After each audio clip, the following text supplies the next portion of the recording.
प्रवासात नेण्यासाठी किंवा टिफिनसाठी बनवायला अतिशय सोपी आणि चवीला अप्रतिम लागणारी ही टोमॅटोची चटणी एक वेळेस नक्की ट्राय करा.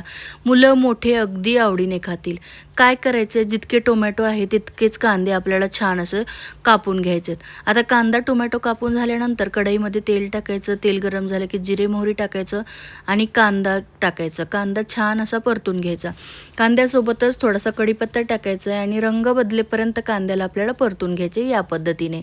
नंतर यामध्ये सुके मसाले टाकायचे. सुक्या मसाल्यामध्ये लाल तिखट, थोडीशीच हळद टाकायची, चवीपुरतं मीठ आणि साखर टाकायची.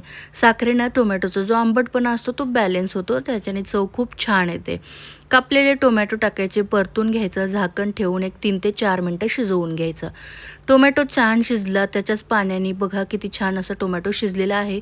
आता यामध्ये अर्धी वाटी शेंगदाण्याचं कूट टाकायचं, व्यवस्थित असं मिक्स करायचं. परत झाकण ठेवून तेल सुटेपर्यंत आपल्याला परतून घ्यायचं आहे.